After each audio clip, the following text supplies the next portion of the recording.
Serious, what new jobs/industries can we create to work from home and keep the economy stimulated during these difficult times? Urban technologies that would make growing and cultivating food easier even in small spaces in city. The Martian style.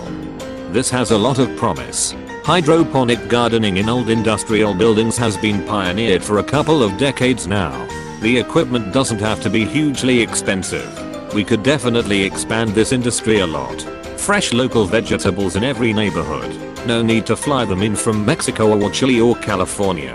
And we have a lot of expertise, considering the size of the weed growing subreddits. Close bracket. Specifically, have you heard of food computers? It's a project originally out of MIT. I've made them. You can substitute materials and skip fancy things like the camera to bring price down. And at the end of it, you have hydroponically grown food occupying a space about the size of a server tower.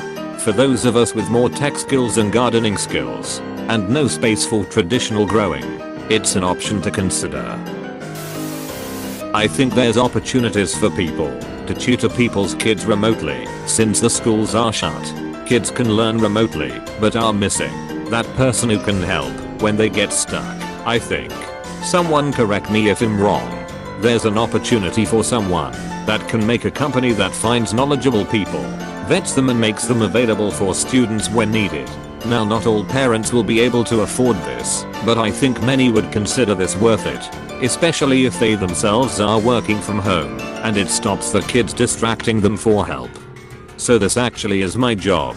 The only issue is we tend to work on set curriculums that follow and complement the material learned at school. For enrichment kids, we'll try and get them ahead. With no curriculum from school to follow, we have to do the base level teaching as well, which is a slightly different skill set than tutoring, and necessitates some familiarity with the existing in-school curriculum. It's not a perfect substitute, but it helps kids from losing the material they otherwise would. Maybe we could reach out to those local schools as well and create this curriculum. Emergency planning consulting, as this is greatly lacking.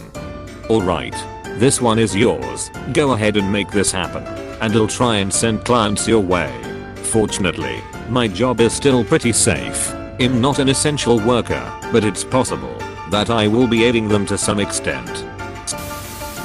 How about home health telemonitoring as a first response for the frail and the elderly? A video checkup on a regular schedule. Miss the checkup, the police make a wellness check. If the caretaker, probably a CNA, hears something in the video checkup, the patient would be encouraged to seek further attention. A few simple tools could be present in the home to allow the patient or a caretaker to do simple measurements like blood pressure, blood sugar and heart rate. Diabetics who stop monitoring and or don't lodge in their blood sugar on cue would also get a wellness check. In this way, people are less likely to slip through the cracks in an emergency.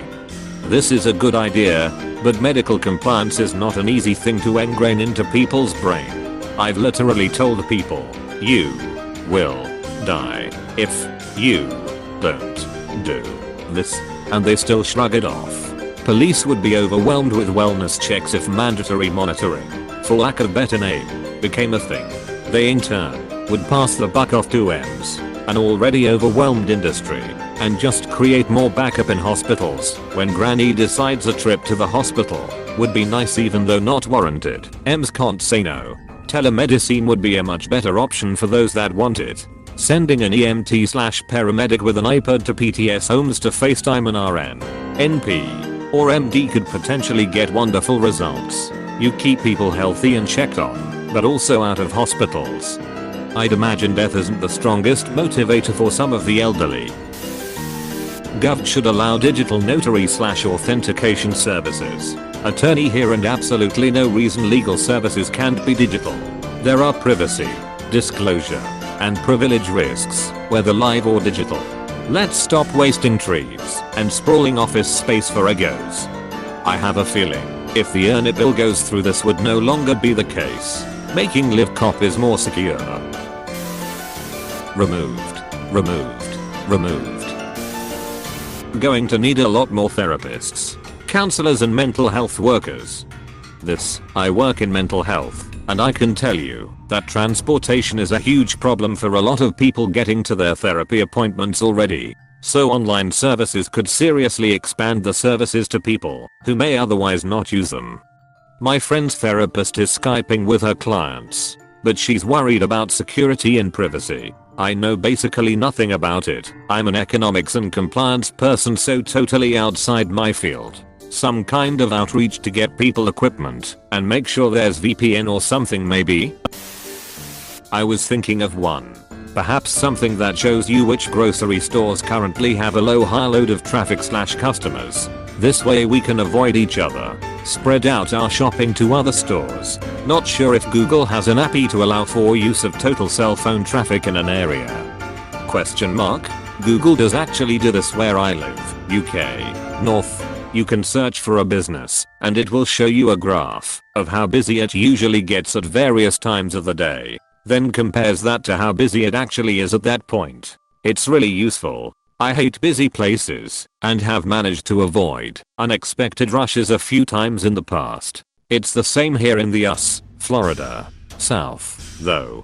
It hasn't adjusted to the craziness of CV-19 rushes. I'd rather have an app that updates almost constantly. And living in Florida, it'd be mass appreciated for before hurricanes, where the stores are just like they are with CV-19, if not worse. Close bracket. Natural resource professional here. I've been beating the drum for years that we would benefit from a massive CCC style mobilization to combat ecological issues like biodiversity collapse and invasive species management. Totally spitballing here. But you could train people online to identify and treat invasive species. Then give them the tools to go out and do the actual labor. GI's technology would allow people to track and assign work areas remotely. Many organizations already do this, in addition to more robust species inventory and population counts. Basically, pay people to go do work by themselves on applicable public and private lands. Is it a bad idea? Maybe. Am I day drinking? Sure. Who isn't? Getting paid to do solitary, honorable work in nature sounds like a treat. And I'll be joining you in day drinking shortly. Early last year, I was assigned to walk along the waterways of a local parish, i.e. county, and geotag any flood debris inside the banks. And to it and tag any endangered / protected plant species. I just walked up and down rivers and creeks for 10 hours a day, 4 days a week. I'd stop and take a 30-minute break every few hours, then get right back to it. It was easily some of the best work I've done so far. I can't think of a better way to spend 3 months during the spring in Louisiana. I mean, honestly, nearly every corporate / govt office job can be done remotely. There is software available. Hell, Microsoft offered basically a free trial of Microsoft Teams link. Microsoft.com/NUS/Microsoft 365/blog/2020/03/05/ our commitment to customers during COVID-19/ for 6 months. As someone who's worked remotely in these types of jobs, if employers would just get over their rigid mindset about everyone being in a stupid room together and let people get their work done using collaboration and teleconferencing software, many people would be doing just fine in their jobs. I've realized that many managers are against WFH because many managers rely on office politics and doing things that are seen to get promotions and pay raises. Having people work from home makes it much more difficult to be seen. I work in tech, and in my company, many of the managers / higher ups either don't come from an engineering background or have lost those skills because they've been in management for so long. But they've gotten promotions and maintained their positions because they know how to play the game. Working remotely changes the game, and that's a big reason why most managers are against it. Part of the problem is no one learns how to manage a telecommunicated workforce. I just got my degree in business management, and working from home was barely a sentence in an intro business class. I'm sewing and selling rad hammocks. Niche market. But I applaud your ingenuity. Yeah, I'd be surprised. Booming market on Etsy. Refurbishing old stuff. I know my stainless steel / copper / iron cooker needs a hard resurfacing and coating. but I own none of the stuff necessary to make it an easy job. Maybe also wetland restoration and killing invasive species. I know tons of kids that would love to spend it outside shooting snakes or catching Asian carp. The kinds of snakes that are classified as invasive aren't the kind you send your kids after unless you don't want your kids. Other people's kids. Grocery drop-off is great, but I would expand it. Dinner drop-off. Local restaurants should do packaged dinner options that you can pick up. I know some already do, but more would be great. Home stores need a victory garden drop. Soil, seeds, netting, straw, the essentials grocery box, bread, butter, milk, eggs. I'm not used to shopping every 2 weeks, so having an essentials box I could get drive up would be nice.